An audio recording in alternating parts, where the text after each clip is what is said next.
السلام عليكم ورحمة الله. بسم الله الرحمن الرحيم. الحمد لله رب العالمين. والصلاة والسلام على رسوله الكريم وعلى آله وصحبه ومن تبعهم بإحسان إلى يوم الدين. ثم بعد اتقوا الله عباد الله. സ്നേഹാദരണീയരായ സഹോദരി സഹോദരന്മാരെ, സൂറ നിസായിലെ 166-ാമത്തെ ആയത്ത് മുതലാണ് ഇൻഷാ അല്ലാഹ് നമ്മൾ പഠിക്കുന്നത്. أعوذ بالله من الشيطان الرجيم. بسم الله الرحمن الرحيم. لكن الله يشهد بما أنزل إليك أنزله بعلمه والملائكة يشهدون وكفى بالله شهيدا. إن الذين كفروا وصدوا عن سبيل الله قد ضلوا ضلالا بعيدا. إن الذين كفروا وظلموا لم يكن الله ليغفر لهم ولا ليهديهم طريقا إلا طريق جهنم خالدين فيها أبدا وكان ذلك على الله يسيرا. يا أيها الناس قد جاءكم الرسول بالحق من ربكم فآمنوا خيرا لكم وإن تكفروا فإن لله ما في السماوات والأرض وكان الله عليما حكيما.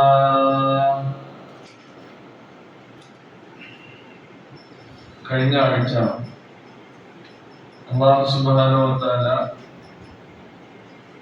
അംബിയ മുർസലുകളെ നിയോഗിക്കുന്നതുമായി ബന്ധപ്പെട്ട് നമുക്ക് പഠിപ്പിച്ചു തരുന്ന പാഠഭാഗങ്ങളാണ് മനസ്സിലാക്കി.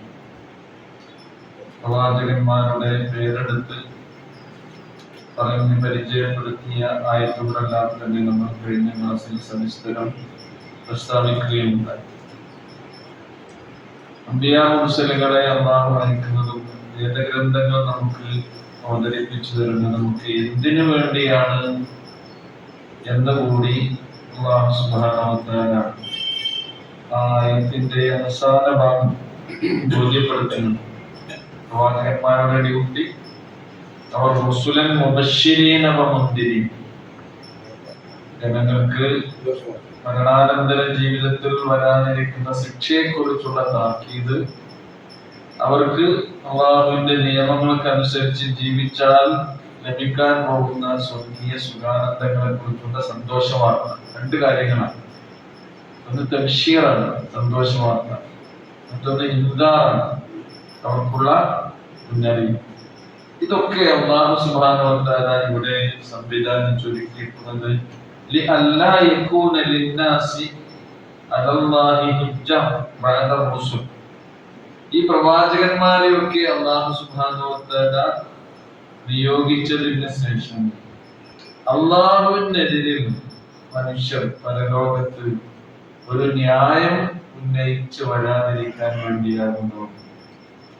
ഇതൊക്കെ ഇങ്ങനെ ഉണ്ട് എന്ന കാര്യം എന്തേ റബ്ബേ ഞങ്ങളോട് പറയാതിരുന്നത് എന്ന ഒരു ഹുജ്ജത്ത് അല്ലാഹുവിനെതിരിൽ ആർക്കും തന്നെ ഉന്നയിക്കാൻ ഇല്ലാതിരിക്കാൻ വേണ്ടിയാണ് അല്ലാഹു സുബ്ഹാനഹു വ തആല ഈ കാര്യങ്ങളെല്ലാം ചെയ്തത് എന്ന് നമ്മൾ മനസ്സിലാക്കുകയുണ്ടായി.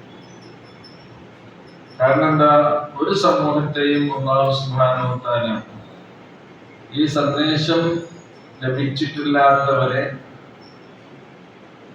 ശിക്ഷിക്കുകയില്ല എന്നും അവൻ പറയുന്നുണ്ട്. വമാ കുന്നാ മുഅദ്ദിബീന ഹത്താ നബ്അസ റസൂല, സൂറ ഇസ്രായിൽ പറയുന്നു. ഒരു സമൂഹത്തെയും പ്രവാചകന്മാരെ നിയോഗിക്കാത്ത ഒരു സമൂഹത്തെയും നാം ശിക്ഷിക്കുകയില്ല. പ്രവാചകന്മാരുടെ മെസ്സേജ് അവർ സമൂഹത്തിന് നൽകുന്ന സന്ദേശം എത്താത്തവരെ അള്ളാഹു ശിക്ഷിക്കുകയില്ല. സൂറ ത്വാഹയിൽ വേറൊരു രീതിയിൽ അത് പറയുന്നത് വലോ അന്നാ അഹ്ലക്നാഹും ബിഅദാബിൻ മിൻ ഖബ്ലിഹി ലഖാലു റബ്ബനാ ലൗലാ അർസൽത ഇലൈനാ റസൂലാ. നാമെങ്ങാനും ഇതിനു മുമ്പ് അവരെ വല്ല ശിക്ഷയ്ക്കും വിധേയമാക്കിയിരുന്നുവെങ്കിൽ അവര് പറയും, പ്രവാചകന്മാരെ അയക്കാതെ അതിന്റെ പേരിൽ അല്ലാഹു അവരെ ശിക്ഷിക്കുകയാണെങ്കിൽ എന്താ അവർ പറയാ? ലഖാലു റബ്ബനാ ലൗലാ അർസൽത ഇലൈനാ റസൂലാ. ഞങ്ങളുടെ രക്ഷിതാവേ, ഞങ്ങൾക്ക് പ്രവാചകന്മാരെ നിനക്ക് അയച്ചു തന്നുകൂടായിരുന്നു. അങ്ങനെയാണെങ്കിൽ ഫനത്തബിഅ ആയാതിക മിൻ ഖബ്ലി അൻ തദില്ല വനഖ്സാ. ഞങ്ങൾ ഇങ്ങനെ നിന്ദരും അതേപോലെ തന്നെ നിന്റെ അരികിൽ ഏറ്റവും താഴ്ന്നവരുമായി തീരുന്നതിന് മുമ്പ് റസൂലുമാരെ പിൻപറ്റിക്കൊണ്ട് ഞങ്ങൾക്ക് നേരായ വഴി സ്വീകരിക്കാനുള്ള അവസരം ലഭിക്കുമായിരുന്നല്ലോ എന്ന് അവർ പറയും. അങ്ങനെ പറയാതിരിക്കാൻ വേണ്ടിയാണ് അല്ലാഹു സുബ്ഹാനഹു വ തആല അമ്പിയാക്കളെയും റസൂലുകളെയും ഒക്കെ നിയോഗിച്ചത്. ഇനി പറയുന്ന നോക്കൂ, അല്ലാഹു സുബ്ഹാനഹു വ തആല നബി തിരുമേനി സ്വല്ലല്ലാഹു അലൈഹി വസല്ലമക്ക് അവതരിപ്പിച്ചു കൊടുത്ത ഈ സന്ദേശത്തിന്റെ സത്യസന്ധതയെ കുറിച്ചാണ് ഇനി അല്ലാഹു സുബ്ഹാനഹു വ തആല പറയുന്നത്. ലാകിനില്ലാഹു യശ്ഹദു ബിമാ അൻസല ഇലൈക. എന്നാൽ ലാകിൻ അല്ലാഹു യശ്ഹദു, അല്ലാഹു സാക്ഷ്യം വഹിക്കുന്നുണ്ട്. ബിമാ അൻസല ഇലൈക, താങ്കളിലേക്ക് അവൻ ഇറക്കി തന്നതിനെ കുറിച്ച് ആര് സാക്ഷ്യം വഹിക്കുന്നുണ്ട്? അല്ലാഹു സുബ്ഹാനഹു വ തആല സാക്ഷ്യം. അള്ളാഹുവും അവന്റെ മലക്കുകളും സാക്ഷ്യം വഹിക്കുന്നുണ്ട്. അത് തന്നെ എമ്പാടും സാക്ഷ്യമായി മതി. അതാണ് പറയുന്നത്. അൻസലഹു ബിഇൽമിഹി, അവന്റെ അറിവോടുകൂടി തന്നെയാണ് അവൻ അതിനെ അവതരിപ്പിച്ചിട്ടുള്ളത്. വിശുദ്ധ ഖുർആൻ അള്ളാഹുവിന്റെ അറിവോടുകൂടി തന്നെയാണ് അല്ലാഹു സുബ്ഹാനഹു വ തആല അവതരിപ്പിച്ചിട്ടുള്ളത്.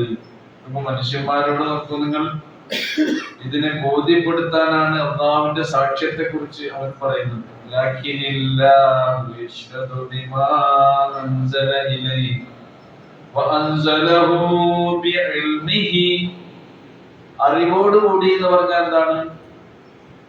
ആർക്കാണ് ഈ ഖുർആൻ അവതരിപ്പിക്കുന്നത് എന്നും അവരുടെ ആവശ്യം എന്താണ് എന്നും അവർ ഏത് പ്രകൃതിക്കാരാണെന്നും സ്വഭാവക്കാരാണെന്നും കൃത്യമായി അറിയുന്നവൻ ആരാണ്? ഈ പടപ്പുകളെ മനുഷ്യരൊക്കെ സൃഷ്ടിച്ച അല്ലാഹുവാണ്. അതുകൊണ്ടാണ് നമ്മളെ സൃഷ്ടിച്ച അല്ലാഹുവിന് നമ്മൾ ആരാണെന്ന്.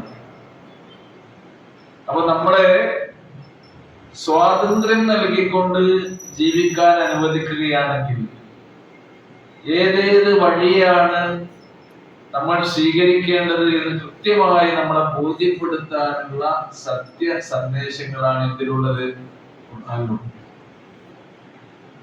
അതാണ് നമ്മുടെ ദീനിനെ കുറിച്ച് നമ്മൾ പറയാറുള്ളത്. ഇസ്ലാം പ്രകൃതി മതമാണെന്ന് പറയുന്നത്. പ്രകൃതി മതം എന്ന് പറഞ്ഞാൽ ആരുടെ പ്രകൃതിയാണത്? പ്രധാനമായും മനുഷ്യ പ്രകൃതിക്ക് അനുയോജ്യമായ മതമാണ് ഏത്? ഇസ്ലാം. മനുഷ്യരെ സൃഷ്ടാവായ അല്ലാഹു സുബ്ഹാനഹു വ തആല അവർക്ക് ഈ ദുനിയാവിൽ ജീവിക്കാൻ നൽകുന്ന ജീവിത അവസരം, സമയം വളരെ കുറച്ചുള്ളൂ. മുൻഗാമികൾക്ക് കുറെ ഉണ്ടായിരുന്നു, നമുക്കിപ്പോ കുറച്ചുള്ളൂ. ഈ സമയം എങ്ങനെയാണ് അവർ കൃത്യമായി ജീവിതത്തിന്റെ പരമമായ ലക്ഷ്യം നേടാൻ, അതായത് പരലോക വിജയം നേടാൻ ഉപയോഗപ്പെടുത്തേണ്ടത് എന്ന് കൃത്യമായി വിവരിച്ചു തരുന്നവനാണ് ആര്? അല്ലാഹു. അതിനെക്കുറിച്ച് അറിവുള്ളവനാണ് ആര്? അല്ലാഹു. അതാണ് അൻസലഹു ബിഇൽമിഹി. അല്ലാഹു ഈ ഗ്രന്ഥം അവതരിപ്പിച്ചിട്ടുള്ളത് അവൻ അറിവോടുകൂടി തന്നെയാണ്, അവന്റെ അറിവിന്റെ അനുസൃതമായ. അപ്പൊ അല്ലാഹു ഈ ഗ്രന്ഥത്തെ കുറിച്ച് സാക്ഷ്യം വഹിക്കുന്നുണ്ട്. പിന്നെ ആര് സാക്ഷ്യം വഹിക്കുന്നു? വൽ മലായികതു യശ്ഹദൂൻ. മലക്കുകളും ഇതിന് സാക്ഷിയാണ്. പ്രവാചക തിരുമേനി സ്വല്ലല്ലാഹു അലൈഹി വസല്ലമക്ക് ഇത് കൊണ്ടുപോയി കൊടുക്കുന്ന ആരാണ്? ജിബ്രീൽ അലൈഹിസ്സലാം ഒറ്റയ്ക്കല്ല വരുന്നത്. ജിബ്രീൽ അലൈഹിസ്സലാമിന്റെ കൂടെ ഒരു സംഘം മലക്കുകൾ ഉണ്ടാവും. കാരണം ജിബ്രീൽ അലൈഹിസ്സലാം ആരാണ്? സയ്യിദുൽ മലായിക, മലക്കുകളുടെ നേതാവാണ്. നേതാവ് പോകുമ്പോൾ ഒറ്റക്ക് പോകാൻ പറ്റില്ല. അപ്പോ ജിബ്രീൽ അലൈഹിസ്സലാമിന്റെ കൂടെ മലക്കുകളും അവരൊക്കെ ഇതിന് സാക്ഷിയാണ്. മലായികതു യശ്ഹദൂൻ, ഇതിനെ മലക്കുകളും സാക്ഷിയാകുന്നു എന്ന്. അപ്പോ സൂറ അൻഫാലിൽ അല്ലാഹു സുബ്ഹാനഹു വ തആല പറയുന്നു, إذ يوحي ربك إلى الملائكة أني معكم فثبتوا الذين آمنوا. إذ يوحي ربك إلى الملائكة, മലക്കുകൾക്കും അല്ലാഹു സുബ്ഹാനഹു വ തആല സന്ദേശം നൽകിയ സന്ദർഭം അത് സ്മരണീയമാകുന്നു. അന്നീ മഅക്കും, നിശ്ചയമായും ഞാൻ നിങ്ങളുടെ കൂടെയുണ്ട്. അതിനാൽ എന്ത് ചെയ്യണം? സത്യവിശ്വാസികൾക്ക് നിങ്ങൾ സ്ഥൈര്യം നൽകണം എന്ന് ഞാൻ അവരോട് പറഞ്ഞു. ഈ യുദ്ധ സന്ദർഭത്തെ കുറിച്ച് വിശദീകരിക്കുന്നിടത്താണ് അല്ലാഹു സുബ്ഹാനഹു വ തആല ഈ കാര്യം വ്യക്തമാക്കുന്നത്. വിശ്വാസികൾക്ക് ബദർ യുദ്ധത്തിന്റെ സന്ദർഭത്തിൽ ബദർ യുദ്ധത്തിനെ കുറിച്ച് വിശദീകരിക്കുന്ന സൂറ അൻഫാലിലെ ഭാഗത്താണെന്ന് പറയുന്നത്.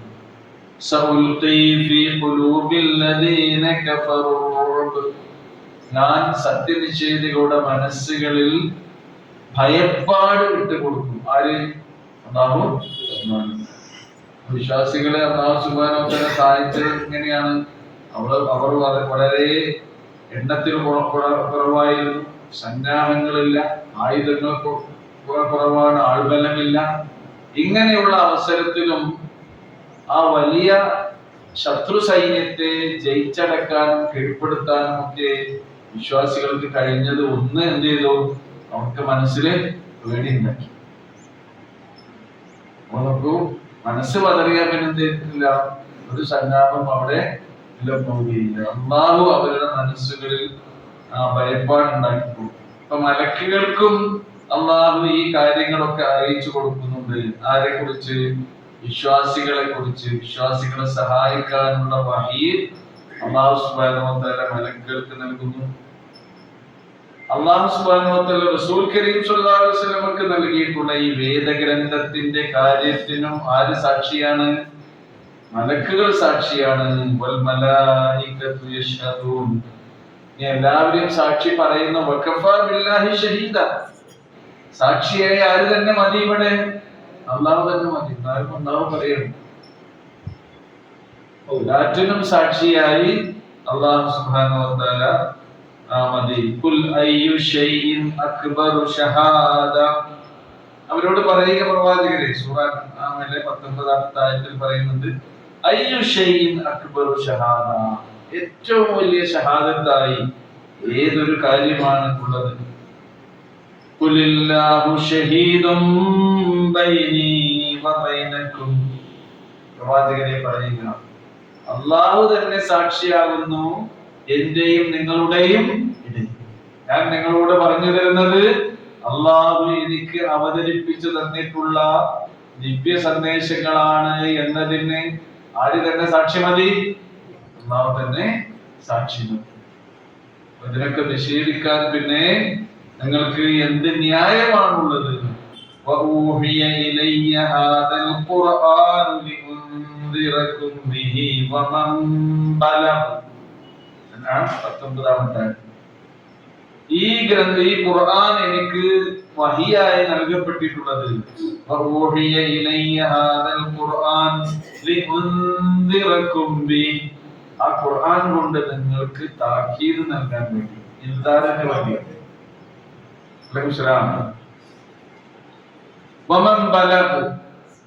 അതേപോലെ തന്നെ അത് ആർക്കെല്ലാമാണോ എത്തിച്ചു കൊടുക്കേണ്ടത് അവർക്കൊക്കെ എത്തിച്ചു കൊടുക്കുവാനും വേണ്ടിയാണ് എന്ത് ഖുർആനെ അല്ലാഹു സുബ്ഹാനഹു വ തആല എനിക്ക് അവതരിപ്പിച്ചത്. അപ്പൊ ഖുർആനിനെ കുറിച്ചുള്ള ഒരു സാക്ഷ്യപത്രമാണ് ശരിക്ക് അല്ലാഹു സുബ്ഹാനഹു വ തആല ഈ ആയത്തിലൂടെ നമുക്ക് നൽകുന്നത്. ലകിനില്ലാഹു യശ്ഹദു ബിമാ അൻസല ഇലൈക. ആയത്ത് ഓതി നോക്കൂ. ലകിനില്ലാഹു യശ്ഹദു ബിമാ അൻസല ഇലൈക അൻസലഹു ബിഇൽമി. അവന്റെ അറിവോട് കൂടിയാണ് അവൻ അത് അവതരിപ്പിച്ചിട്ടുള്ളത്. അറിവ് എന്ന് പറഞ്ഞാൽ ആർക്കാണോ ഇത് അവതരിപ്പിക്കപ്പെടുന്നത് അവരെ കുറിച്ചുള്ള അറിവ് ആർക്കാണുള്ളത്? അല്ലാഹുവിനാണ്. പരിപൂർണമായ അല്ലാഹുവിന്റെ ജ്ഞാനങ്ങളാണ്, ജ്ഞാനവചനങ്ങളാണ് വിശുദ്ധ ഗ്രന്ഥത്തിന്റെ ഓരോ സൂക്തങ്ങളും. അതേപോലെ വൽ മലായികതു യശ്ഹദൂൻ വകഫാ ബില്ലാഹി ഷഹീദാ.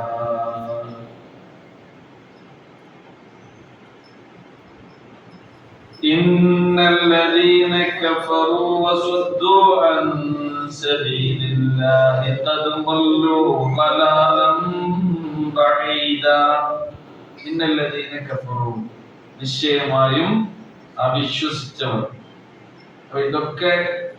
ഇത്രയൊക്കെ തെളിവ് അവർക്ക് ബോധ്യമുള്ള കാര്യമാണ്. ഇതിന്റെ ഉള്ളിൽ അവർ ഇതിനെ അംഗീകരിക്കുന്നുണ്ട് ശരി. എന്നിട്ടും ഇതിനെയൊക്കെ അവിശ്വസിച്ച് തള്ളുന്ന ആളുകൾ. ഇന്നല്ലദീന കഫറൂ, മാത്രമല്ല വസ്വദ്ദൂ അൻ സബീലില്ലാഹ്, അല്ലാഹുവിന്റെ മാർഗ്ഗത്തിൽ നിന്ന് അവർ ജനങ്ങളെ തടയുകയും ചെയ്യുന്നു. വസ്വദ്ദൂ ഗൈറഹും അൻ സബീലില്ലാഹ്. എങ്ങനെയാണ്? ഇതിനെ കുറിച്ചുള്ള ശുബഹാത്തുകളൊക്കെ അവരുടെ മനസ്സുകളിൽ ഇട്ടുകൊടുത്തുകൊണ്ടാണ് അവർ എന്തൊക്കെ ശുബഹാത്തായിട്ട് കൊടുത്തിരുന്നു. തൗറാത്ത് ഇതിന് മുമ്പ് ഒന്നായിട്ടല്ലേ കിട്ടി. മൂസാ നബി അലൈഹി സ്വലാമിന് നബിക്കും അങ്ങനെ ഒരു കിതാബ് ഒന്നിച്ചാണ് കിട്ടിക്കൂടായിരുന്നു.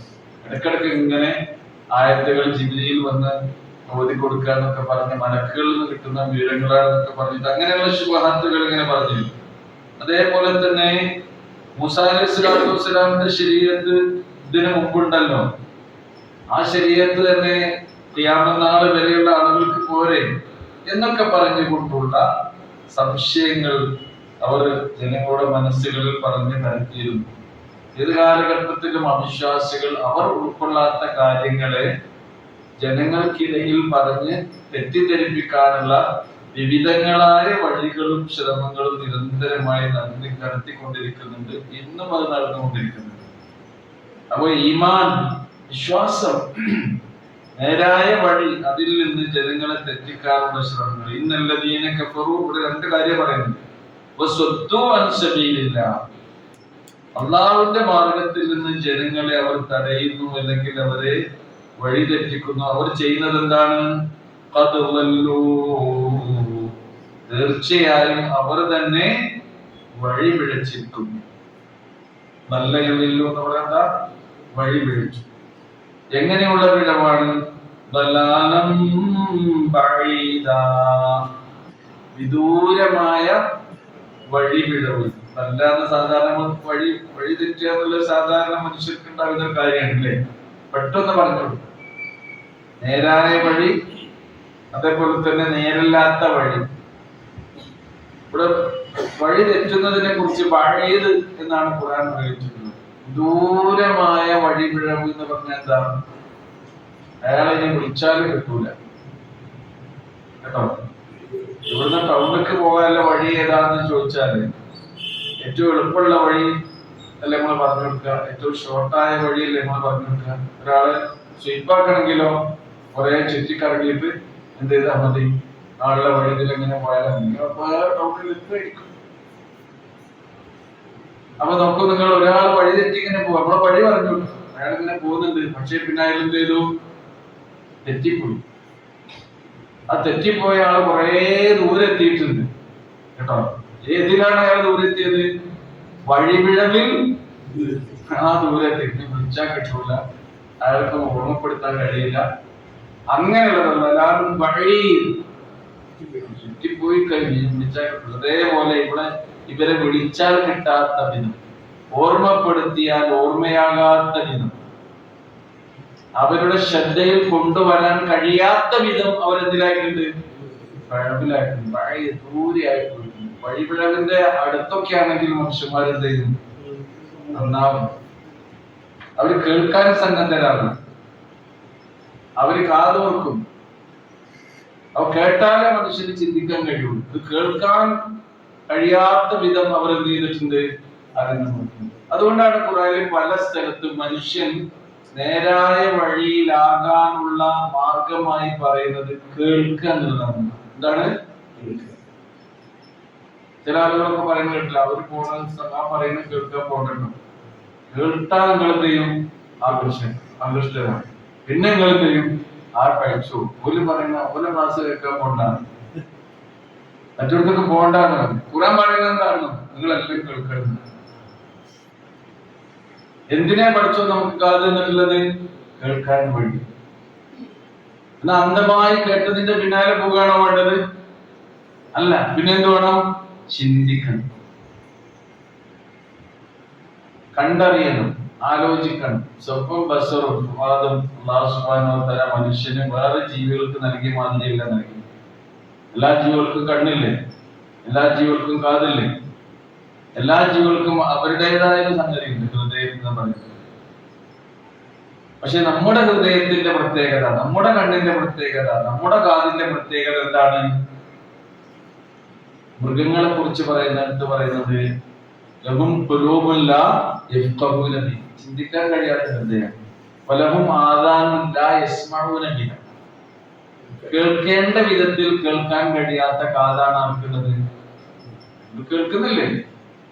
വലഹും അഅ്യുനുൻ ലാ യുബ്സിറൂന ബിഹ, കണ്ണുകളുണ്ട്, കാണേണ്ട വിധത്തിൽ അവർ എന്ത് ചെയ്യുന്നില്ല, കാണുന്നു. എന്നിട്ട് അവരെ കുറിച്ച് പറഞ്ഞത് ഉലൈക കൽ അൻആം, അവരാരെ പോലെയാണ്? നാൽക്കാലികളെ പോലെയാണ്. ഈ മനുഷ്യന്മാരെ പറ്റിയാണ് പറയുന്നത്. വൽഹും അദല്ല്, നാൽക്കാലികൾക്ക് അവർക്ക് ഒരു ജീവിതത്തിന്റെ പ്രകൃതിയുണ്ട്. മനുഷ്യന്മാർക്ക് അങ്ങനെ ഒരു പ്രകൃതിയെ പടച്ചവൻ കൊടുത്തിട്ടുള്ളത്. ഇത് നൽകപ്പെട്ടിട്ടും ഉപയോഗിക്കാത്ത ആളുകൾ നാൽക്കാലികളെക്കാൾ പിഴച്ചവരാണ്. വൽഹും അദല്ല്, അവരെക്കാൾ പിഴച്ചവർ. അങ്ങനെയുള്ള പിഴവ് ഒരിക്കലും മനുഷ്യന് ഉണ്ടാകാൻ പാടില്ല എന്നുള്ളതാണ്. ഖുർആൻ കേൾക്കുന്നതിനെ കുറിച്ച് പറഞ്ഞത് ഫബശ്ശിർ ഇബാദ്, എന്റെ അടിമകൾക്ക് സന്തോഷം വാർത്തടിക്കുക. ഫബശ്ശിർ ഇബാദ് അല്ലദീന യസ്തമിഊനൽ ഖൗൽ, എങ്ങനെയുള്ള അടിമകളാണെന്നോ അവർ വാക്കുകൾ ശ്രദ്ധിച്ചു കേൾക്കുന്നവരാണ്. ഇസ്തമഅ എന്ന് പറയുന്നത് ശ്രദ്ധിച്ചു. അല്ലദീന യസ്തമിഊനൽ ഖൗൽ, എന്നിട്ടോ ഫയത്തബിഊന അഹ്സന, അതിൽ ഏറ്റവും നല്ലതിനെ അവർ ഫോളോ ചെയ്യുകയും ചെയ്യും. അതാണ് മനുഷ്യന്റെ ഒരു സവിശേഷത. ഉലൈകല്ലദീന ഹദാഹുമുല്ലാഹ്, അവരാണ് അല്ലാഹു ഹിദായത്ത് നൽകിയിട്ടുള്ളവർ. ലലാലത്തിന്റെ നേരെ ഓപ്പോസിറ്റ് എന്താണ്? ഹിദായത്ത്. ഉലൈകല്ലദീന ഹദാഹുമുല്ലാഹ് വഉലൈക ഹും ഉലുൽ അൽബാബ്, അവരാണ് യഥാർത്ഥത്തിൽ ബുദ്ധിമാന്മാർ. ബുദ്ധിമാന്മാരാരാണ്? കാര്യങ്ങൾ പറയുന്നത് ശ്രദ്ധിച്ച് കേട്ട് എല്ലാത്തിന്റെയും പിന്നാലെ അന്ധമായി അനുകരിച്ചു പോകില്ല. ഫയത്തബിഊന അഹ്സന, ഏറ്റവും നല്ല വാക്കുകളെ ഫോളോ ചെയ്യണം, പിന്തുടരണം. അവരാണ് ബുദ്ധിമാന്മാർ. അവരാണ് അല്ലാഹു സുബ്ഹാനഹു വ തആല ഹിദായത്ത് നൽകിയിട്ടുള്ളത്. ഇവരെന്താ ചെയ്യുന്നത്? ഇവരോ അവിശ്വാസികളോ അവർ ഇത് ഉൾക്കൊള്ളുകയോ വിശ്വസിക്കുകയോ ചെയ്യില്ലെന്ന് മാത്രമല്ല, അവർ ജനങ്ങളെ ഇത് സ്വീകരിക്കുന്നതിൽ നിന്ന് പിന്തിരിപ്പിക്കുകയും അവരെ അതിനെ തടയുകയും തടസ്സം നിൽക്കുകയൊക്കെ ചെയ്യുന്നു. അവർ വിദൂരമായ വഴിപിഴവിൽ അകപ്പെടുകയും ചെയ്തിരിക്കുന്നു. ആയത്തൊന്നത് നോക്കൂ. ഇന്നല്ലദീന കഫറൂ വസദ്ദൂ അൻ സബീലില്ലാഹി ഖദ് വല്ലൂ വലാലം ബഈദാ. ഇന്നല്ലദീന കഫറൂ വളമൂ ലം യകുനില്ലാഹു ലിയഗ്ഫിറ ലഹും വലാ ലിയഹ്ദിയഹും തരീഖാ. എന്നാൽ ഈ അവിശ്വാസികളായ ആളുകൾ, ഇന്നല്ലദീന കഫറു, നിശ്ചയം അവിശ്വാസികളായ ആളുകൾ, അവിശ്വസിച്ചവർ, അവിശ്വസിക്കുക മാത്രമല്ല അവർ ചെയ്യുന്നത്, അവർ എന്ത് ചെയ്യുന്നു? അക്രമം പ്രവർത്തിക്കുകയും ചെയ്യുന്നു. ദുൽമ ചെയ്യുക എന്നതാണ് ഖുർആനിൽ പറഞ്ഞ ഏറ്റവും വലിയ ദുൽമ എന്താണ്? ശിർക്കാണ്. ഇന്ന ശിർക്കല ദുൽമുൻ അദീം. അവിടുന്നാണ് ഒരു മനുഷ്യൻ യഥാർത്ഥ മനുഷ്യനാകുന്നത് ശിർക്കിൽ നിന്ന് അവന്റെ മനസ്സിനെ മോചിപ്പിക്കുമ്പോഴാണ്. കാരണം എന്താ? ഒരു മനുഷ്യനെ അല്ലാഹു സൃഷ്ടിക്കാൻ ഉദ്ദേശിച്ചപ്പോൾ എന്താണ് അവനിൽ നിന്ന് അല്ലാഹു ആഗ്രഹിക്കുന്നത്? ജിന്നവർഗത്തെയും മനുഷ്യവർഗത്തെയും അല്ലാഹു എന്തിനാണ് സൃഷ്ടിച്ചതെന്ന് ഖുർആനിൽ പറയുന്നുണ്ട്. എന്തിനാണ്? നമ്മളൊക്കെ എന്തിനാ പഠിച്ചത് സൃഷ്ടിക്കുന്നത്? ജീവിച്ചു പോകാൻ. എന്താണ്? വമാ ഖലഖതുൽ ജിന്ന വൽ ഇൻസ ഇല്ലാ ലിയഅബുദൂൻ. ലിയഅബുദൂൻ നൂനിന് കസ്റാണ്. കസ്ർ എന്താണ്? യഅബുദൂനി, എന്നെ മാത്രം ആരാധിക്കാൻ വേണ്ടിയാണ് ഞാൻ ജിന്ന വർഗത്തെയും ഇൻസ് വർഗത്തെയും സൃഷ്ടിച്ചിട്ടുള്ളത്. വമാ ഖലഖതുൽ ജിന്ന വൽ ഇൻസ ഇല്ലാ ലിയഅബുദൂൻ. അല്ലാഹുവിനെ മാത്രം ആരാധിക്കുക എന്ന ഉദ്ദേശത്തിനാണ് അല്ലാഹു മനുഷ്യരെ സൃഷ്ടിച്ചത്. ഇന്ന് നോക്കൂ നിങ്ങൾ, ലോകത്ത് എത്ര കോടി മനുഷ്യന്മാരുണ്ടാകും? എത്ര? 800 പറയാം അല്ലേ? അത് കണക്കിലും ഇവിടെ ഉണ്ടാകും. ഏകദേശം നമുക്ക് അതിനെ കുറിച്ച് പറയാൻ പറ്റുള്ളൂ. കൃത്യമായിട്ടുള്ള കണക്ക് ആർക്ക് തന്നെ അറിയുള്ളൂ? അല്ലാഹുവിന്റെ ദൃഷ്ടിയിൽ കൃത്യമായിട്ടുള്ള കണക്ക്. ലോകത്ത് ആദം അലൈഹി സ്വലാത്തു വസ്സലാം മുതൽ ഇന്ന് വരെ എത്ര മനുഷ്യന്മാരോട് ജീവിച്ചു എന്നുള്ളത് നമ്മളൊരു ഏകദേശ കണക്കേ പറയുന്നു. അത്ര നമുക്ക് കണക്കൂട്ടാൻ കഴിയും. കണക്കാലത്തുണ്ടാകും. എത്ര ആൾ മരണപ്പെട്ടു എന്നുള്ളത് ആരുടെ കയ്യിലുണ്ടാവും? കണക്ക് അള്ളാന്റെ കയ്യിൽ. നമ്മുടെ ഇവിടുത്തെ അടുത്ത ഏറ്റവും വലിയ ശ്മശാനം കോഴിക്കോട്ടുകാരുടെ പൊതു ശ്മശാനം ഏതാ? കണ്ടംപറമ്പ് അല്ലേ? എല്ലാവരും ഇപ്പൊ ഇങ്ങനെ അങ്ങോട്ട് നിയത്താക്കി നിൽക്കുകയാണ്. നമ്മളൊക്കെ അങ്ങോട്ട് പോകേണ്ടവരാണ്. നിങ്ങൾക്ക് ഇവിടെ കണ്ടംപറമ്പാണെങ്കിൽ നമുക്ക് ഏതെങ്കിലും ഒരു പറമ്പ് ചെയ്തിട്ടുണ്ടാകും, നിശ്ചയിച്ചിട്ടുണ്ടാകും. ഈ കണ്ടംപറമ്പിൽ എത്ര മനുഷ്യന്മാരെ മറമാടി എന്നുള്ള കണക്ക് അവിടെ ഉണ്ടാവും. ഒരു രേഖയിൽ പട്ടികയിലുണ്ടാവും. ഭൂമിന്റെ അടിയിൽ എത്ര മനുഷ്യന്മാർ മരണപ്പെട്ടു പോയി കൃത്യമായിട്ടുള്ള കണക്കാരത്തുണ്ടാകും. അള്ളാഹ് ഒരിക്കലും ഇതിനെ കുറിച്ച് വിസ്മരിക്കുകയില്ല. അള്ളാഹ്ക്ക് മറവിൽ പറ്റൂല. എല്ലാം ഓർമ്മയുള്ളവനാണ് അള്ളാഹു സുബ്ഹാനഹു. അപ്പൊ അങ്ങനെ കൃത്യമായ കണക്ക് അള്ളാഹുവിന്റെ അരികിലാണ് ഉള്ളത്. ഇന്ന് ലോകത്ത് ജീവിച്ചിരിക്കുന്ന മനുഷ്യന്മാർ അള്ളാഹ്ക്ക് മാത്രം നിഷ്കളങ്കമായി ഇബാദത്ത് ചെയ്യുന്ന എത്ര പേരുണ്ടാകും?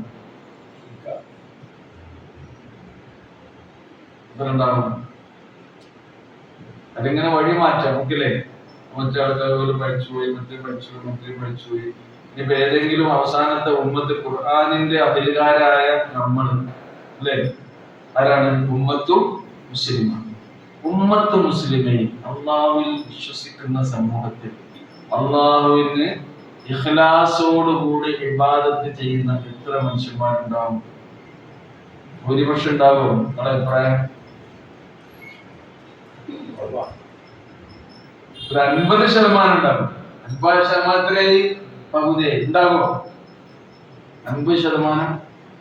അള്ളാഹ് അതിനെ കുറിച്ച് പറയുന്ന അഭിപ്രായം എന്താണ്? വമാ യുഅ്മിനു അക്സറുഹും ബില്ലാഹി. അക്സർ എന്ന് പറഞ്ഞാൽ എന്താ? ഏറ്റവും കൂടുതൽ. അപ്പൊ പകുതിന്ന് വിട്ടു നടത്തും. 50% വിട്ടു. വമാ യുഅ്മിനു അക്സറുഹും ബില്ലാഹി ഇല്ലാ വഹും മുശ്രികൂൻ. അതാണ് അള്ളാഹുവിൽ വിശ്വസിക്കുന്ന ആളുകൾ തന്നെ അള്ളാഹുവിൽ അധിക പേരും വിശ്വസിക്കുന്നത് എങ്ങനെയാണ്? അവനിൽ അള്ളാഹു നമ്മയും നമ്മുടെ ഉമ്മത്തിനെയും കാത്തുരക്ഷിക്കുമാറാണ്. ശിർക്ക് അത്ര അപകടകരമാണ്. അതിന്റെ അപകടമാണ് നമ്മൾ മനസ്സിലാക്കേണ്ടത്. ഈ അപകടത്തെ പറ്റി പറയാനാണ് ആരെ അള്ളാഹു അയച്ചത്? പ്രവാചകന്മാരെ അയച്ചത്. എന്റെ ഗൗരവങ്ങൾ ആലോചിച്ച് നോക്കൂ. അപ്പൊ ഈ ശിർക്കിൽ നിന്ന് ജനങ്ങളെ രക്ഷപ്പെടുത്തുക എന്നുള്ളത് നമ്മളെല്ലായിടത്തും കാണുന്നത് ഇതിന്റെ അടയാളമാണ്, ഇതിന്റെ ആധാറാണ്. ഇതിനൊരു ഹവയിൽ എങ്ങനെ പോവുകയാണ്, ഇതിന്റെ ഗൗരവമാണ്. അപ്പൊ കുഫ്റിനെ പോലെ തന്നെ അപകടകരമാണെന്ന് ശിർക്ക്. അൽ കുഫ്റു വശിർക്ക്. പക്ഷെ നിഷേധാണ്. ദൈവത്തെ തന്നെ എന്ത് ചെയ്യാണ്? നിരാകരിക്കുകയാണ്, നിഷേധിക്കുകയാണ്. മനുഷ്യന്മാരായ ഞങ്ങൾക്ക് അതിന്റെ ഒന്നും ആവശ്യമല്ല, ഞങ്ങൾ സ്വയം പര്യാപ്തരാണ്. അപ്പൊ മനുഷ്യന് സ്വന്തം ബുദ്ധിയിൽ എന്ത് ചെയ്യാണ്? ബുദ്ധി ഉണ്ടായാൽ മതി എന്നുള്ളത്. ബുദ്ധിപരമായ കാര്യങ്ങൾക്ക് പിന്നെ അറിയാനും പിന്നെ അതേപോലെ തന്നെ കണ്ടെത്താനും കഴിവുള്ളവനാണ് എന്ന ധാർഷ്ട്യത്തിൽ നിൽക്കുന്ന കുറെ ആൾക്കാരുണ്ട്. നമുക്ക് ഈ ആത്മീയതയും ദൈവവിശ്വാസവും അതേപോലെ തന്നെ വേദഗ്രന്ഥങ്ങളും ഈ കാര്യങ്ങളൊന്നും അവർക്ക് ആവശ്യമില്ലെന്ന് മാത്രമല്ല, അതിനോട് പുച്ഛമാണ്. ഇന്നിപ്പോ സോഷ്യൽ മീഡിയയിലൊക്കെ കാണാൻ കഴിയും അല്ലേ? ഈ ആത്മീയതയും മതവിശ്വാസത്തെയും മത ആചാരങ്ങളെയും ഒക്കെ പുച്ഛത്തോടുകൂടി അവഗണിക്കുകയും അതിനെ നിഷേധിക്കുകയും നിരാകരിക്കുകയും ചെയ്യുന്ന എത്രയോ ആൾക്കാരുണ്ട്. കുറെയൊക്കെ ഈ വിശ്വാസി സമൂഹത്തിൽ തന്നെ പെട്ടിട്ടുള്ള ആളുകളുടെ അന്ധവിശ്വാസങ്ങളും അവർ കാട്ടിക്കൂട്ടുന്ന ആചാര വൈകൃതങ്ങളും അതിനൊക്കെ എന്താകുന്നുണ്ട്? കാരണം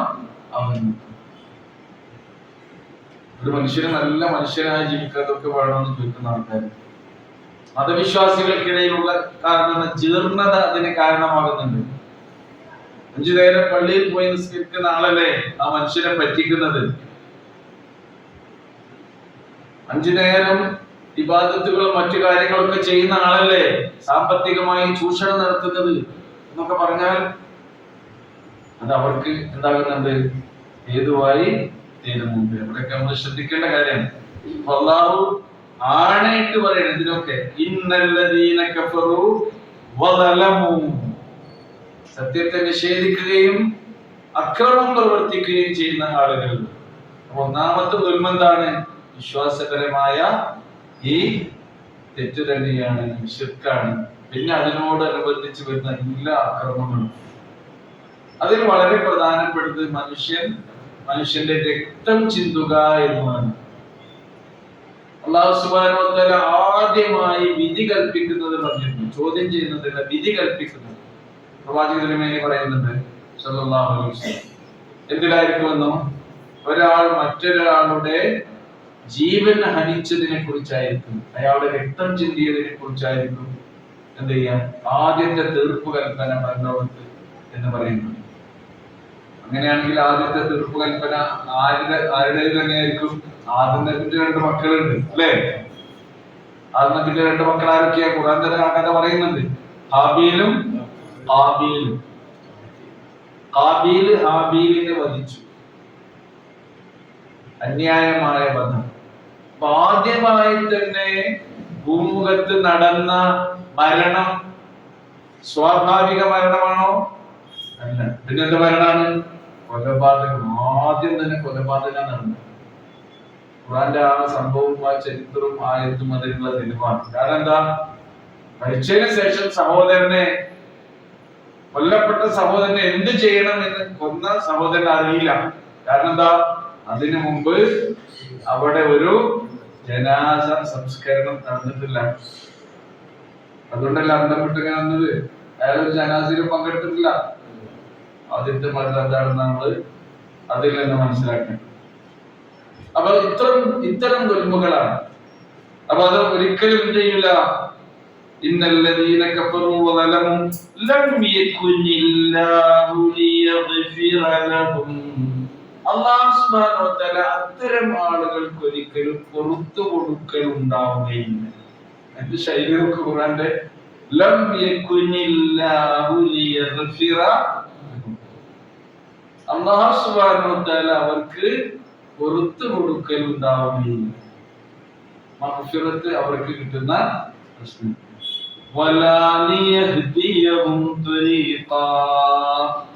അതേപോലെ തന്നെ അല്ലാഹു സുബ്ഹാനഹു വ തആല അവർക്ക് നേരായ വഴിയിലേക്ക് വഴി കാണിക്കുകയില്ല. ഹദായഹദി എന്ന് പറഞ്ഞാൽ വഴി കാണിച്ചു. ത്വരീഖ് എന്ന് പറഞ്ഞാൽ സബീൽ എന്നർത്ഥം. ത്വരീഖ് സബീൽ, അവർക്ക് നേരിന്റെ വഴി അല്ലാഹു സുബ്ഹാനഹു വ തആല കാണിച്ചു കൊടുക്കുകയില്ല.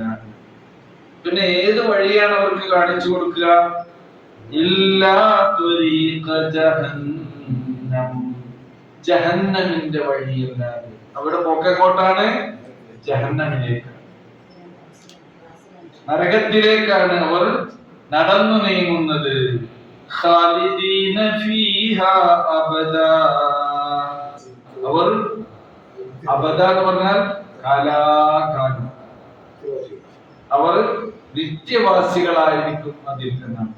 സ്വർഗത്തെ കുറിച്ച് പറയുന്നിടത്തും പറയുന്നുണ്ട് ഖാലിദീന ഫീഹാ അബദ, നരകത്തെ കുറിച്ചും പറയുന്നത് ഖാലിദീന ഫീഹാ അബദ, അവർ അതിൽ നിത്യവാസികൾ തന്നെയായിരിക്കും എന്ന് ഖുർആൻ നരകത്തെ കുറിച്ചും പറയുന്നിടത്ത് പറയുന്നുണ്ട്. നരകത്തിൽ നിന്ന് അള്ളാഹു രക്ഷപ്പെടുത്തുന്നുണ്ട് അവന്റെ കൃപ കൊണ്ട് ചില ആൾക്കാർ. അതാരാണ്? ഈ ദുൽമ ചെയ്യാത്ത ആൾക്കാർ. ദുൽമ, ഏറ്റവും വലിയ ദുൽമ എന്താണ്? മനുഷ്യന്മാർ ഒരുപാട് പാപവും കുറ്റവും ചെയ്തു, അത് അവർ അധർമ്മങ്ങളിൽ തന്നെ കഴിഞ്ഞുകൂടിയ മനുഷ്യന്മാര്, അങ്ങനെയുള്ള മനുഷ്യന്മാരിലും ഏകദൈവ വിശ്വാസികൾ ഉണ്ടാവും അല്ലെ? നിഷ്കളങ്കമായി തൗഹീദുള്ള മനുഷ്യന്മാര് വഴിതെറ്റിപ്പോയി.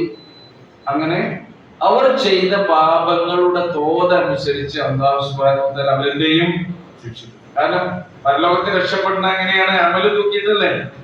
ഫമ്മാമൻ സഖുലത് മവാസീനുഹു ഫഹുവ ഫീ ഇശ്റാഖ്, അമല് തൂക്കി നോക്കും. സൽക്കർമ്മങ്ങൾ അത് കനം തൂങ്ങുകയാണെങ്കിൽ അവൻ സംതൃപ്തമായ ജീവിതത്തിനുടമയാവും. കനം തൂങ്ങാത്ത ആൾക്കാരുണ്ടാവില്ലേ? അവരെങ്ങോട്ട് കൊണ്ടുവരും? നരകത്തിലേക്ക് കൊണ്ടുവരും. അപ്പൊ അങ്ങനെയുള്ള മനുഷ്യന്മാരുണ്ടാകും. ഈമാനൊക്കെ ക്ലിയർ ആണ്, പക്ഷെ അമല് കുറഞ്ഞു പോയി. എന്തുകൊണ്ട് കുറഞ്ഞു പോയി? അയാളുടെ ഉൽമ കൊണ്ട്. അമലൊക്കെ ചെയ്തിട്ടുണ്ടാവും. ഈ ഉൽമില് വിധേയരായ ആൾക്കാർക്ക് അയാളുടെ സൽക്കർമ്മങ്ങൾ കൊടുക്കുന്ന പറഞ്ഞില്ലേ? ഖുർആൻ അങ്ങനെ ഒരു കൂട്ടരെ കുറിച്ച് പറഞ്ഞിട്ടുണ്ട്. ഹൽ തദ്റൂന മനിൽ മുഫ്ലിസ്, പാപ്പരായി പോയവൻ ആരാണെന്ന് നിങ്ങൾക്കറിയാമോ എന്ന് റസൂൽ കരീം സല്ലല്ലാഹു അലൈഹി വസല്ലം ഒരിക്കൽ ചോദിച്ചിട്ടുണ്ട്. അപ്പോൾ റസൂലിനോട് സഹാബത്തെ പറയുന്നു, അൽ മുഫ്ലിസു ഫീനാ മൻ ലാ ദിർഹമ ലഹു വലാ മതാ, പണമില്ലാതെ ജീവിക്കാൻ വിഭവമില്ലാതെ ഞെരുങ്ങുന്ന ആളാണ് ഞങ്ങളുടെ കൂട്ടത്തിൽ പാപ്പരായവൻ. റസൂൽ തിരുത്തിക്കൊണ്ട് പറഞ്ഞു, അങ്ങനെയല്ല. എന്നാൽ അൽ മുഫ്ലിസു മിൻ ഉമ്മത്തി മൻ യഅതി യൗമൽ ഖിയാമ വഖദ് ശതമ ഹാദാ വകദഫ ഹാദാ വഅകല മാല ഹാദാ വസഫക ദമ ഹാദാ, ഇന്നയാളുടെ രക്തം ചിന്തിയിട്ടുണ്ടാകും, മറ്റവനെ കുറിച്ച് ദുരാരോപണം നടത്തിയിട്ടുണ്ടാകും, മറ്റവന്റെ സമ്പത്ത് അന്യായമായി കവർന്നെടുത്തിട്ടുണ്ടാകും. ഇങ്ങനെയുള്ള ആളുകളാണ്. എന്നിട്ടോ അതോടൊപ്പം തന്നെ അവർ ഒരുപാട് സുഹൃതങ്ങളും പുണ്യകർമ്മങ്ങളും ഒക്കെ ചെയ്തിട്ടുണ്ടാകും.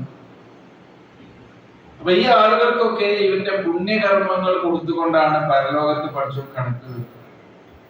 അവിടെ ദിർഹമുണ്ടോ, ദീനാറുണ്ടോ, റിയാലുണ്ടോ, ഉറുപ്പ്യുണ്ടോ, ഡോളറുണ്ടോ? അവിടെ നമ്മളെ കയ്യിൽ എന്താണത്? നമസ്കാരം, നോമ്പ്, ഉംറ, ഹജ്ജ്, സലാത്ത്, അതേപോലുള്ള മനുഷ്യന്മാരൊന്ന് ചിരിച്ചിട്ടുണ്ടെങ്കിൽ അത് ഉണ്ടാവുള്ളൂ. നല്ല ചിരിയാണ്. പറ്റിക്കാല ചിരിയാണെങ്കിലോ അത് മറ്റൊന്ന് മൈനസ് ചെയ്യും. ചിരി തന്നെ പലതരം.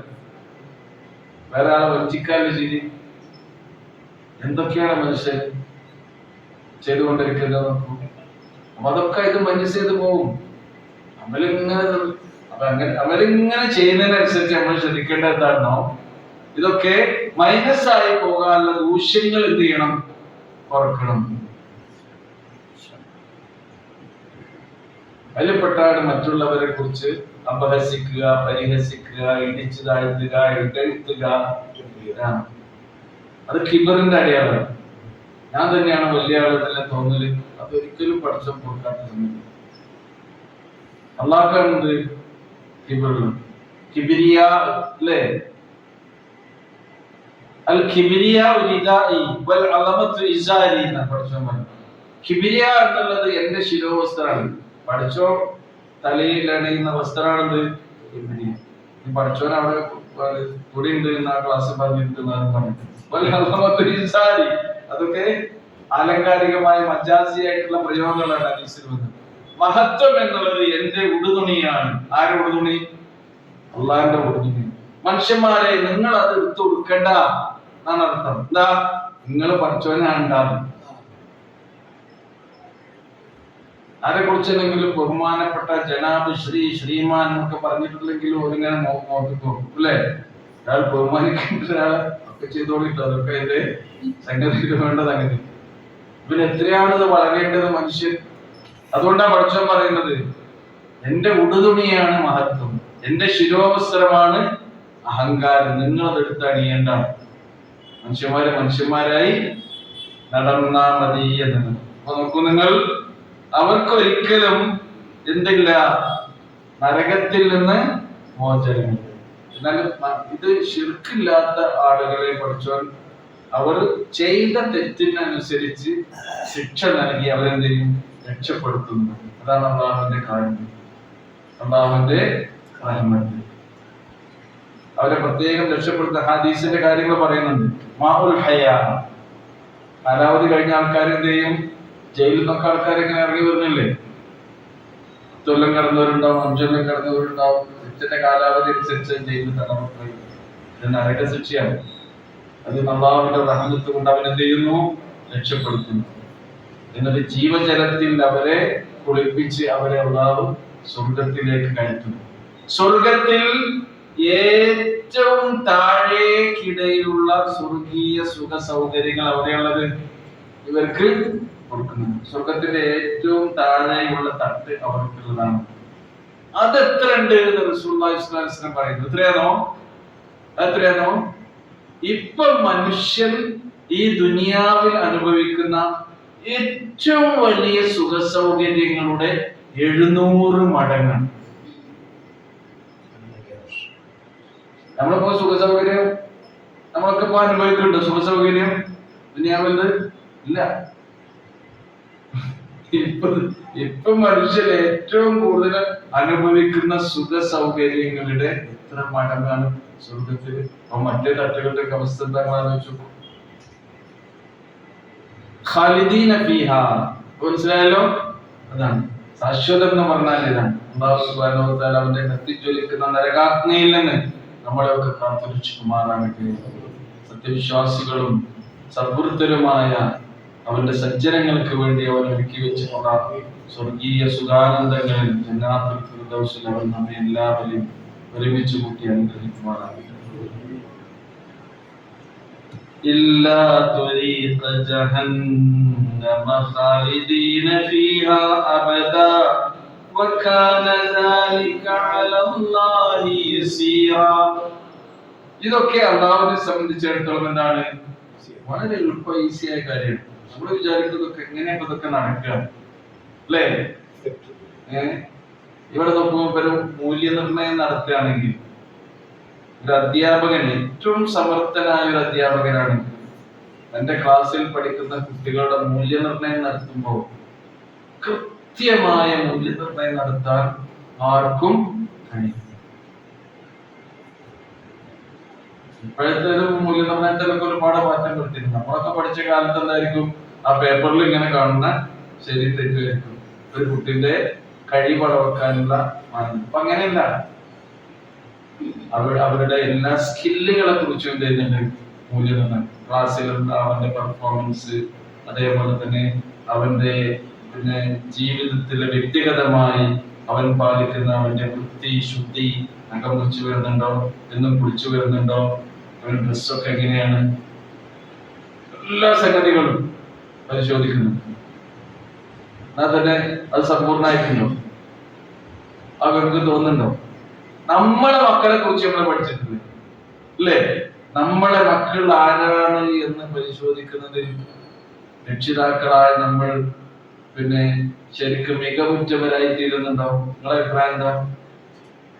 എനിക്ക് 7 മക്കള്, ഇപ്പൊ 9 പേരക്കുട്ടികളും.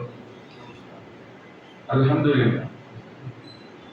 അവരെ നമ്മളിങ്ങനെ പഠിക്കുകയാണെങ്കിലേ കുട്ടികൾ ഭയങ്കര സംഗതിയാണ്. മക്കളെ കുറിച്ചൊന്നും അതിനെ ശ്രദ്ധിക്കാൻ അധികം സമയം നമുക്ക് കിട്ടൂല. വല്യപ്പാരും വല്യമാരും ആരെയൊക്കെ പോറ്റിയ നമുക്ക് കൂടുതൽ സമയം ആരെ കിട്ടുന്നത് കുട്ടികളെ അല്ലേ? കുട്ടികളൊക്കെ അവരുടെ റസൂല് പറഞ്ഞല്ലോ, കുല്ലു മൗലൂദിൻ യൂലദു അലൽ ആ ഫിത്രയിൽ തന്നെ, അൽ ഫിത്ര എന്ന് പറഞ്ഞല്ലോ. അൽ ഫിത്രയിൽ ഒരു രക്ഷിതാവ് ഒരു ഉമ്മയും ഉപ്പയും ശ്രദ്ധയോടുകൂടി കുട്ടികളെ വളർത്തുകയാണെങ്കിൽ പരിചരിക്കുകയാണെങ്കിൽ അതിൻ്റെതായ മികവുണ്ടാകും. നമുക്കതിനൊന്നും സമയം കിട്ടില്ല. കുട്ടികളുടെ ആഗ്രഹങ്ങൾ അനുസരിച്ചുകൊണ്ട് അവരാരാകും എന്നുള്ളത് അവരുടെ താല്പര്യങ്ങളും അവരുടെ ആഗ്രഹങ്ങളും അനുസരിച്ചുകൊണ്ട് അവരെ നമ്മൾ വളർത്തിക്കൊണ്ടുവരാണെങ്കിൽ വേറെ വിഷയമാണ്. ശരിക്കും പോകുന്നില്ലേ? അത് നമ്മൾ ശ്രദ്ധിക്കേണ്ട കാര്യമായിട്ട് പറയാണ്. ഇവിടെ അള്ളാഹ്ക്ക് ഇതെന്നല്ല, അള്ളാഹുവിന്റെ മൂല്യനിർണയം കേട്ടോ. നേരത്തെ നമ്മൾ ആയത്ത് പറഞ്ഞല്ലോ, ഈ എന്ന് പറഞ്ഞില്ലേ? അപ്പൊ മക്കളെ നമ്മൾക്ക് ഇതിലും തിരിയും ചിലപ്പോ. ഞാൻ കേടുകാരല്ല, കാരണക്കാരൻ ആരാണ്? എന്റെ ബാപ്പയാണ്, എന്റെ ഉമ്മയാണ്. എന്റെ ബാപ്പ നിനക്ക് പറഞ്ഞു തന്നിട്ടുണ്ടെങ്കിൽ, എന്റെ അമ്മ പറഞ്ഞു തന്നിട്ടുണ്ടെങ്കിൽ കുട്ടികൾക്ക് മതബോധവും ധർമ്മനിഷ്ഠയും അള്ളാഹിനെ കുറിച്ചുള്ള വിചാരവും ഉണ്ടാക്കി കൊടുക്കേണ്ട ആരെന്നെയാണ്? നമ്മൾ തന്നെയാണ്. അത് മദ്രസ ചേർക്കുന്നത് കൊണ്ട് സംഗതി കഴിഞ്ഞു. അവർക്ക് ഇസ്ലാമികമായ അറിവും പഠനവും കൊടുത്തത് കൊണ്ട് തീരുവോ? ഇല്ല. അതൊക്കെ പ്രാക്ടിക്കൽ ആക്കേണ്ടത് എവിടെയാണ്? വീടുകളിലാണ്, ജീവിതാനുഭവങ്ങളിലാണ്. അയൽവക്കക്കാരനെ എങ്ങനെയാണ് ആദരിക്കേണ്ടതെന്ന് ഹദീസ് കുട്ടികൾ എഴുതും. 5 ന് 5 മാർക്കുമാണ്. വിരുന്നുകാരനെ എങ്ങനെ സ്വീകരിക്കണം കുട്ടികൾക്ക് കാണാതറിയാം. സത്യം പറയണമെന്നല്ല കുട്ടികൾക്ക് അറിയാം. ഹദീസ് കാണാതെ പഠിക്കേണ്ട ഹദീസ് 3ാം ക്ലാസ്സിൽ കാണാതെ പഠിക്കുന്ന ഹദീസാണ്.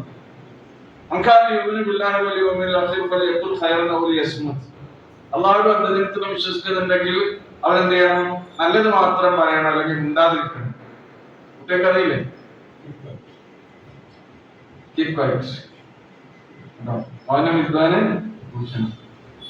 സംഗതിയൊക്കെ അറിയാം. പക്ഷേ ആപ്പാനെ ചോദിച്ച് ഒരാള് വരികയാണെന്ന് വിചാരിച്ചോണ്ട് വെള്ളടിച്ചു കുട്ടികളുടെ വാതിലാണ്. അത് നിർദ്ദേശം എന്താണ്? പാപ്പോടെ ഇല്ലാന്ന് പറഞ്ഞു. അസ്സലാമു പാപ്പോടെ മോനെ, പാപ്പോടെ ഇല്ല, ഓൻ പോയി അല്ലേ? ഈ കുട്ടിന്റെ മനസ്സിൽ എന്തായി? പാപ്പ സത്യസന്ധനല്ലേ? മദ്രസിന്റെ പിന്നെ 100-ല് 100 മാർക്ക് ഇട്ടിട്ട് ഉള്ള സംഗതി ഉണ്ടോ? പേപ്പറിൽ 100 ഉണ്ട്, വീട്ടിലോ വട്ടപ്പൂച്ചയാണ്. എങ്ങനെ കുട്ടികൾ നന്നാകുക? അയൽവക്കക്കാരനെ വെച്ച് തെറ്റി വെക്കുകയാണ്. ഈ കുട്ടിക്ക് മദ്രസയിലെ എല്ലാ വിഷയത്തിലും A+ ആണ്, സൽസ്വഭാവം. അതിലെത്രണ്ട്? 100-ല് 100 ഉണ്ട്. പേപ്പർ ഞാൻ കണ്ടിട്ട് അധ്യാപകൻ 101 വിട്ടുകൊടുക്കാൻ തോന്നുന്നുണ്ട്. ആദ്യം പഠിപ്പും വൃത്തി അക്ഷരസ്ഫുടതയും ഹദീസൊക്കെ ക്ലിയർ ആണ്. റവാഹുൽ തൊബ്രാനി, റവാഹുൽ ബുഖാരി ഹദീസിന് ബാക്കിലും എഴുതിയിട്ടുണ്ട്. വല്ല കാര്യമുണ്ടോ? അയലോകത്തുകാര് തമ്മിൽ പണക്കാണ്, അതിന് കാരണക്കാര് എന്തൊക്കെയാണെന്ന് ഈ മക്കൾ കണ്ടുപിടിക്കാൻ എങ്ങനെ നന്നാകും? അപ്പൊ ഞാൻ പറഞ്ഞുകൊണ്ടിരുന്നത് ഒന്നാമത് നമ്മളൊക്കെ കാട്ടട്ടെ കേട്ടോ. നമ്മളെ കുറിച്ച് കൃത്യമായൊരു മൂല്യനിർണയം നടത്തി അല്ലാഹു സുബ്ഹാനഹു വ തആല മാർക്കിട്ട് അതിൽ 100-ൽ എത്ര കിട്ടണം? 100 കിട്ടണം. അതാണ് നമ്മൾ ആഗ്രഹം. പക്ഷെ 100-ൽ 51 കിട്ടിയവൻ എന്തായി? 51 കിട്ടിയവൻ കഴിച്ചില്ല. ആ 1-ലേക്ക് ചിലപ്പോ നമുക്ക് മാർക്കിടാൻ പ്രേരിപ്പിക്കുന്നത് ചിലപ്പോ എന്തായിരിക്കും? ഒരാളെ കാണുമ്പോഴുള്ള നിഷ്കളങ്കമായ ചിരിയായിരിക്കും. എന്തൊക്കെ വർത്താനം, സ്വന്തം ഒരു ചായ അടിച്ചിട്ട് പോകാം. വീട്ടിലേക്ക് കയറി വരുന്ന ഒരാള് ഇരിക്കി, നമ്മുടെ കയ്യിലൊന്നും ഇല്ലാന്ന് വിചാരിച്ചോളൂ. അയാളൊരു പെരുവാരനാണ്. നാളെ ഇരുന്നിട്ട് നിങ്ങൾ ചായ കുടിച്ചോ, ഉച്ചക്ക് വരാണെങ്കിൽ നിങ്ങൾ ഭക്ഷണം കഴിച്ചോ, അവിടെ എല്ലാം ഉണ്ടാച്ചാൽ കൊടുക്കുക. അത് പറയാൻ സംഗതി ചെറിയ പ്രയാസമാണ്. സാരല്ലേ, ഒക്കെ ഉണ്ടാവില്ലേ? അയാൾക്ക് തൃപ്തിയാവില്ലേ? വെള്ളം കുടിച്ചു. അയാൾ പെരുമാറ്റം കൊണ്ടല്ലേ അയാൾക്ക് എന്തായി? ഹൃദ്യമായി നടന്ന് ക്ഷീണിച്ച് കുഴങ്ങി വരുന്ന മനുഷ്യരായിരിക്കും. മനുഷ്യന്മാരോട് നല്ല നിലക്ക് പെരുമാറുന്നത് ഏറ്റവും വലിയ മാർക്ക് കിട്ടുന്ന കാര്യമാണ്. അതിൽ മൈനസില്ല. ഏറ്റവും കൂടുതൽ ഖനം തോന്നുന്നു അല്ലാഹു റസൂൽ പറഞ്ഞില്ലേ? മറ്റൊക്കെ എന്തുണ്ടാവും? സുബൈ നിസ്കരിച്ചില്ല, നമ്മള് ദുഹാ നിസ്കരിച്ചില്ലേ, മുഴുവൻ ശരിയാണെന്ന് ഉറപ്പുണ്ടോ? മാർക്ക് എത്ര കിട്ടുമെന്ന് വല്ല ഉറപ്പുണ്ടോ? ഇല്ല. അതിനൊക്കെ ഭാഗത്തിൽ മനസ്സങ്ങോട്ടൊക്കെ തെറ്റിപ്പോയിട്ടുണ്ടാവും. പക്ഷെ ഒരാളുടെ പെരുമാറ്റത്തിൽ എന്തില്ല? നേർക്കുനേരെയുള്ള പെരുമാറ്റങ്ങൾ സ്വഭാവം അതിന് മാർക്ക് കുറയില്ല എന്ന് പറഞ്ഞ അള്ളാന്റെ റസൂൽ. അസ്ഖലു ഷൈ, നല്ല പത്തര മാറ്റ്, പത്തരല്ലേ മാറ്റിപ്പത്തിരി കണക്കിൽ ഏറ്റവും ഖനം തൂങ്ങുന്നത് ഫി മീസാനിൽ മുഅ്മിൻ യൗമൽ ഖിയാമ, അന്ത്യദിനത്തിൽ ഒരു വിശ്വാസിയുടെ ത്രാസിൽ ഏറ്റവും കൂടുതൽ ഖനം തൂങ്ങുന്നത് എന്താണ്? അവന്റെ നല്ല സ്വഭാവം. പുറത്തു കറങ്ങിയ ആൾക്കാരോട് ചിരി, വീട്ടിൽ കയറിയ ഭാര്യനോടോ ദേഷ്യം, ശരിയാണ് അടി, അവിടെ വഴക്കും വെക്കാനും ഉഷാറാട്ടോ. ഇന്നലെ ഞാൻ മൂപ്പരെടുത്ത് ഒരുമിച്ച് ചായ അടിച്ചിട്ടുള്ളൂ, മൂപ്പരെ പൈസ കൊടുത്താൽ അവിടെ എന്തെങ്കിലും ആവശ്യം പറയുകയാണെങ്കിലോ എനിക്ക് തന്നെയും മടി. അല്ല എല്ലായിടത്തും നേരെ കുറച്ചുകൂട്ടോ, നമ്മളെ മാത്രമല്ല ഓരോ കാര്യം വേണ്ടാകണം. നമ്മള് സ്വർഗം നരകമാണെന്ന് പറഞ്ഞില്ല, ആ രീതിയിൽ. ഞാൻ എന്തിനാതൊക്കെ പറഞ്ഞത്?